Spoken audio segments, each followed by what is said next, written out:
Então, gente, tudo bom? Eu sou o Guilherme, do PET Psicologia. A gente vai dar agora início a mais um vídeo para o Projeto Fora da Curva. Esse projeto onde a gente vai subir vídeos para o YouTube falando sobre temas bem diversos, com pessoas que são entusiastas da área.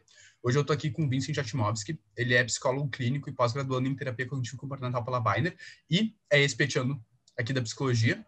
E joga, além disso, ele joga um mago de nível 8 e um clérigo de nível 2, o mago humano e o clérigo um lizard folk, ou seja, um humanoide lagarto. E a Marina Feijó, ela é estudante de psicologia, auxiliar de pesquisa no PVPP, da PUC, e estagiária no NEPT. Ela joga um bardo do barra feiticeiro de nível 8, um humano lutador de nível 2 e um mago elfo de nível 9. Por que eu já começo introduzindo isso, né? Porque no vídeo de hoje a gente vai falar sobre RPG, o jogo de impressão de papéis, o role-playing game, e como isso faz diálogo com a psicologia, e principalmente com a psicologia clínica. Então, começando, né? O que é o RPG? O que é esse jogo de RPG? Se vocês nunca ouviram falar, o jogo de RPG é um jogo de impressão de papéis. Ele é uma contação de história colaborativa, alguns mais do que outros, definindo uma série de regras, e isso faz com que ele seja um jogo. A ideia do RPG é que, para além das regras dos personagens, a gente tenha dados, ou seja, não é, eu quero fazer alguma coisa, tu vai ter sempre a possibilidade de falhar ou não nisso. Isso é uma coisa muito importante, porque isso vai trazer uma série de drama, assim, e vai transformar efetivamente num jogo. Não sei se vocês querem contribuir alguma coisa, assim. Acho que em questão de anos, né, porque aqui a gente está trazendo, acho que da nossa parte também, a gente joga mais o Dungeons and Dragons, que existem outros, claro, mas acho que muito do que a gente traz no vídeo aqui vem dele, e o lançamento dele foi quando isso ficou grande, assim, foi ali pela década de 70, né, que começou na primeira edição, hoje ele está na quinta edição, mas que também existem outros, né, porque o setting dele se passa mais em um contexto medieval, né, que traz muita referência dos livros do Tolkien, Senhor dos Anéis, etc. Mas também existem outros que se passam tanto no presente quanto no futuro. Tem, acho que um que eu me lembro agora que é o Tales of the Loop, né, Tales from the Loop, se não me engano, que se passa na década de 80. Né? Sim, que a ideia de conversar hoje é um pouco mais em questão de como isso pode também conversar e dialogar com a clínica, mas também sobre as experiências que normalmente aparecem dentro disso, experiências pessoais e reais, muito que fala sobre indivíduos, sujeitos dentro disso, e um pouco também sobre outras intervenções que acabam aparecendo dentro desse meio de RPG e roleplay, porque até a própria TCC, né, ela não exatamente vai lidar com RPG, mas ela tem já técnica de roleplay que, de certa forma, também acaba falando sobre uma história que você está contando ali naquele momento. E também, né, a TCC, ela não exatamente vai trabalhar ou lidar com RPG, D&D, jogos de mesa, mas o fato de utilizar o roleplay também dentro de sessão, isso acaba sendo uma história contada ali naquele momento, e é uma coisa pequena, que acaba também sendo uma forma de conversar sobre isso. Até as próprias técnicas vivenciais, né, que a gente tá vendo cada vez mais. E é muito interessante, a gente vai falar com alguém que joga RPG, muito raramente vai falar um personagem que fez alguma coisa. É sempre, não, eu fui lá, eu fiz, a gente que joga junto, volta e meia, não, a gente foi lá e matou o dragão, o famoso dragão. Então eu acho muito legal isso, né, de como a gente tem uma vivência forte dentro da mesa. Então, mas eu acho que é legal a Nina já ter trazido isso, porque o foco aqui é falar sobre RPG na clínica, né? Ver como é que o RPG pode aparecer na clínica psicológica e qualquer outro diálogo que o RPG possa fazer com uma psicologia, mas com foco primeiro na clínica. É interessante a gente entender o RPG, porque a gente sempre fala do lúdico com criança, né? A gente vai falar da criança, que precisa ter o lúdico para elaborar as questões na clínica, mas o lúdico ele é uma ferramenta que a gente pode usar com adulto. Eu acho que o RPG é uma prova disso, assim. Isso, e daí acho que como o Gui trouxe, acho que muito bem, assim, quando a gente aborda a questão do uso do lúdico, a gente, na maioria das vezes, a gente vai pensar em que isso pode ser usado para crianças, né, que é usar o jogo, a brincadeira, para o modo que ela expressa aquilo que ela sente, porque quanto mais jovem, né, mais é difícil que tu torne mais concreto aquilo que tu sente, então logo é mais difícil que tu acesse aquilo, mas... Então, a gente consegue ver aqui com o exemplo do jogo, né, é que ele também é um recurso voltado para adolescentes e jovens adultos, assim, porque tendo um setting, né, o jogo, sendo que daí existe um mundo à parte em que tu cria uma persona, e tem essas determinadas regras, isso se torna um espaço para que tu entre em contato e expresse emoções que talvez no teu dia a dia tu não tenha muito contato, né?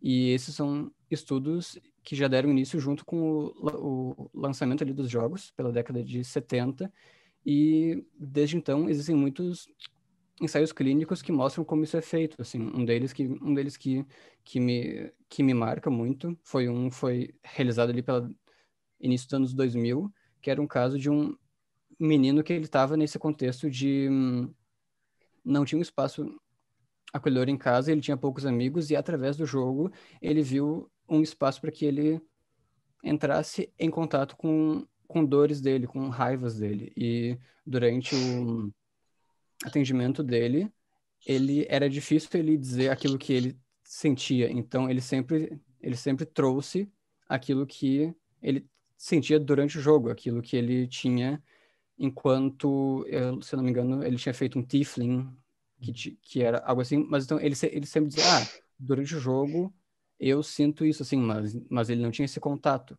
Mas gradativamente, enquanto ele sentia que dava para dizer aquilo que acontecia no jogo, a forma como ele estava no jogo, ele foi criando forças para dizer, então, aquilo que ele, como pessoa, fora do jogo tinha, mas foi um aprendizado longo. Então, a gente vê que, daí, até como a Nina trouxe antes, aquele exemplo de que, estando em um setting onde a gente está à vontade, em um grupo que a gente fica à vontade, a gente consegue expor, né? Que daí vai contra um espaço onde talvez a gente não esteja tão bem para isso, né? Então, esse acaba sendo um dos usos que a gente vê com a clínica, que é criar um espaço de acolhimento que a gente consiga elaborar e reconhecer de uma forma mais concreta e à vontade. Então, e ainda nessa linha também também como que a gente fica à vontade, um dos métodos que também é usado na clínica é a ideia do dado, né? Que como o Gui trouxe antes, né? O jogo ele funciona quando a gente rola dados. Tenho aqui para dar um exemplo, não sei se dá para ver, é o meu D20. Então, é um dado de 20 lados e tu joga ele com base para que algo ocorra, que é, digamos, eu quero tentar dar um pulo. Rola um D20 para ver o que acontece. E daí tem vezes que, caso tu role alto, tu consegue, mas da mesma forma, caso tu role baixo, vai haver a falha, né? E essa falha, ela não é tua culpa, ela é culpa do dado, que o dado ele representa a questão externa, né? E isso é muito útil em casos em que a, a demanda em que nós temos de nós mesmos, ela é muito intensa. Então, a culpa a gente atribui por muitas vezes a nós. Então, tendo o dado como algo físico, a gente entende que existem demandas que mesmo que a gente se empenhe o máximo, se o dado cair um número muito baixo, a falha ocorre. E a falha vai estar fora do nosso controle. E algo que pode ser visto no jogo é que, mesmo que tu falhe, o jogo ele continua. O jogo não acaba. Tu falha ali, assim, né? E eu acho que esse foi um outro ponto que é interessante da gente ver, que o jogo ele não tem fim, né? É um jogo que ele vai estar aberto para que tu explore e tu sinta muito, assim. Então, também tira essa pressão de ir bem no jogo. A ideia é que não é que tu ganhe ou não no jogo, né? A ideia é que tu passe por essa experiência com teus amigos ou gente que tu vai ter esse início no jogo, né? Esse contato de início durante o jogo. Sim. Sim, tá dentro disso, dentro desse mesmo capítulo, que é um capítulo maravilhoso, né? Hannah Brady, a autora, pode estar inclusive nas descrições em referência.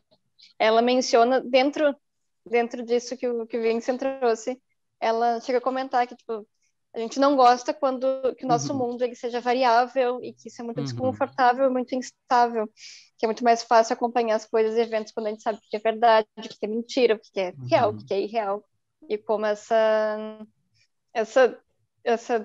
suscetibilidade a variáveis que podem acontecer, coisas que podem dar errado, uma falha crítica dentro né, do mundo real ou fictício, isso acaba nos deixando desconfortável. Então, tem um espaço para também conseguir explorar isso e perceber que as coisas elas continuam acontecendo. Uma falha crítica, ela não significa exatamente um fracasso interno e pessoal.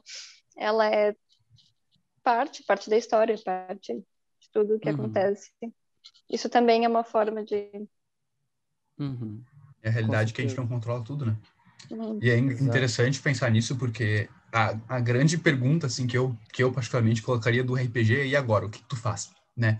Que normalmente tu tem um narrador que vai descrever a cena, vai olhar pro grupo, normalmente joga em grupo RPG e vai dizer o que vocês fazem.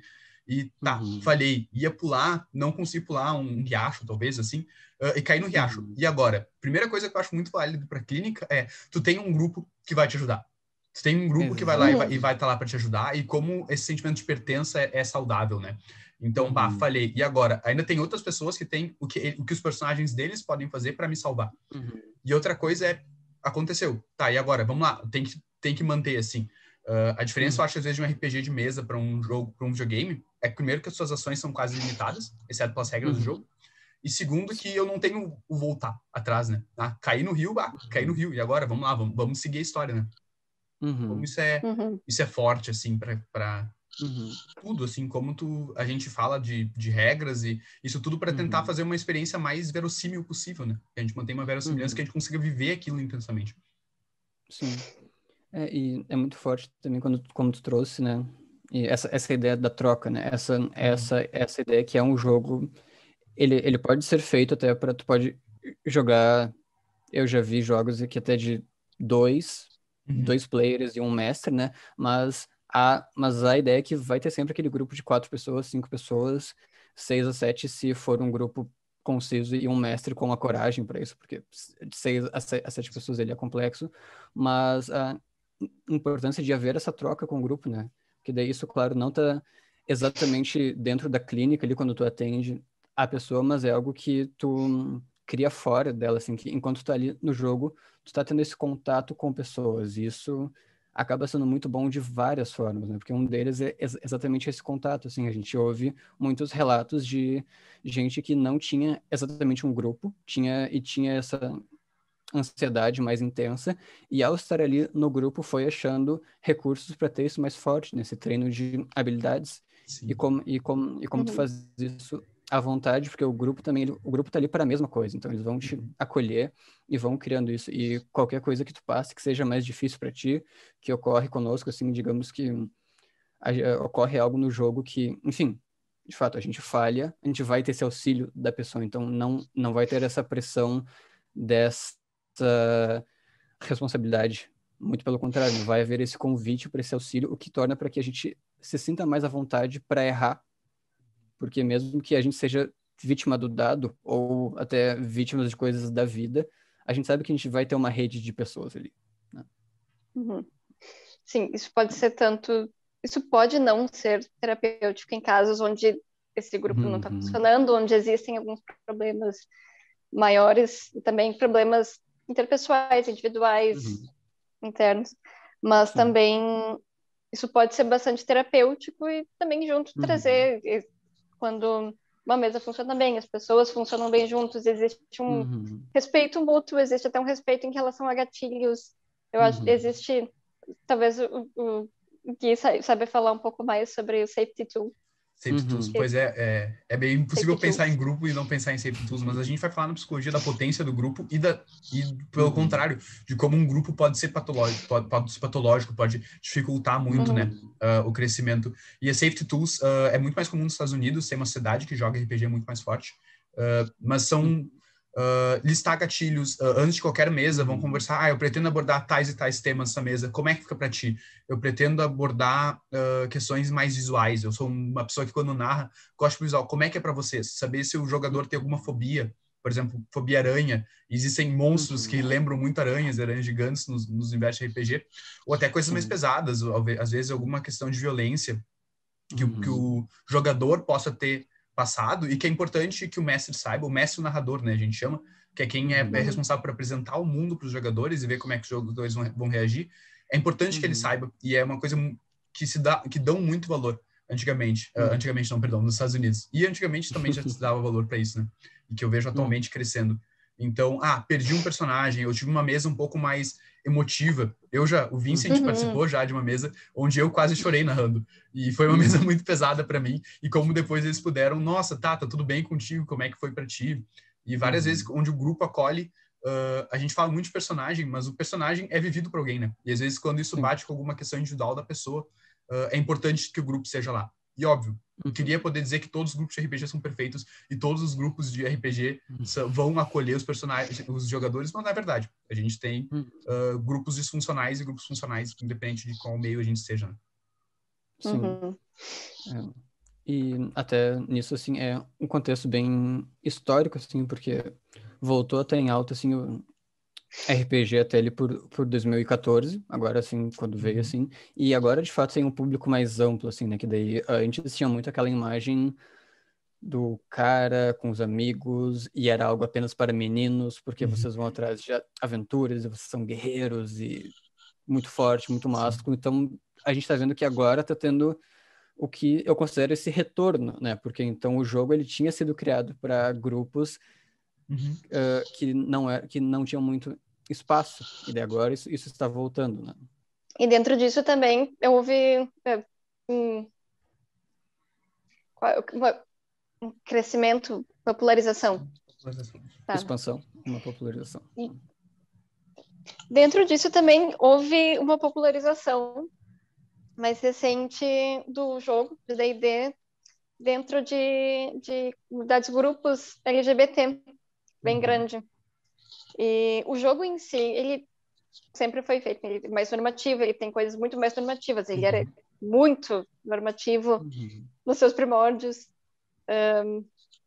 E isso muitas vezes acaba criando também uma visão de que precisa ser de uma forma, coisas precisam acontecer, personagens não binários, personagens trans, personagens com sexualidades diferentes não podem existir, isso acabou existindo muita essa discussão. E uma coisa também que a Hannah traz no mesmo capítulo, que é um capítulo ótimo, eu vou acabar citando muito esse capítulo porque eu gostei muito, e eu tenho aqui também uma colinha, que ele fala sobre como as regras de uma história elas não vão ser os ingredientes. O ingrediente, que é o personagem com a demográfica dominante e com poder estrutural da sociedade, não vai ser uma regra. As regras são a receita, a estrutura de uma história, uma mecânica. E mesmo mecânica, muitas vezes, ela vai ser normativa. Dentro disso também acaba surgindo muitos casos de homebrews. Exato. Que acabam também sendo uma adequação muito forte para essas pessoas e acaba também sendo uma forma de poder contar uma história que faça sentido para ti. Porque muitas vezes a gente conta as histórias, né, para que a gente consiga definir a si mesmo, aos outros, ao mundo, à cultura. E uma frase que tem também no livro que é ótima é como essas histórias que a gente conta são a fábrica, são o tecido da nossa história e dos nossos fantasmas. E como isso acaba também sendo uma forma de conseguir elaborar e experimentar e se perceber em outros papéis. Como hoje eu vou ser uma coisa que eu não sou, hoje vou estar em outros papéis. E às vezes também vai ser, hoje eu vou ser uma coisa que eu não consigo demonstrar dentro de certos contextos e ambientes que às vezes não vão ser acolhedores. E como isso também acaba sendo muito acolhedor para vários grupos de RPG, grupos de RPG, grupos LGBT, que acabam jogando RPG também. É interessante trazer uma intervenção que foi feita no Texas, que foi, não é com Dungeons and Dragons, né, mas que foi um protótipo, que começou como um protótipo simples, mas que se tornou um jogo de tabuleiro com play, que se chama Ending the Cycle, que era para elaboração e também para trazer a experiência de mulheres queer em relação a relações abusivas, E como esse protótipo simples, né, que começou como um disparador e que a partir disso os participantes foram utilizando esse protótipo também para poder discutir a validade dessas regras e alterando. E a partir dessas alterações, o jogo foi mudando a cada grupo de jogadores.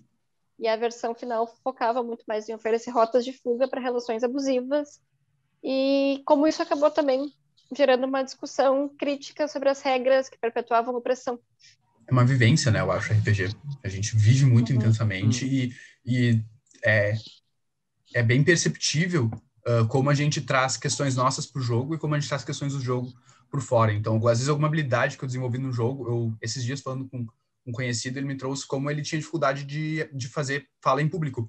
E ele começou a jogar RPG e como jogar RPG e interpretar personagens que viviam de falar em público, por exemplo, ajudou muito ele a começar a se desenvolver e a perder um pouco a vergonha, assim. Ver, não, mas ó, eu fui capaz de fazer isso já, tá imaginando, mas eu fui capaz, então por que eu não sou capaz de fazer na realidade?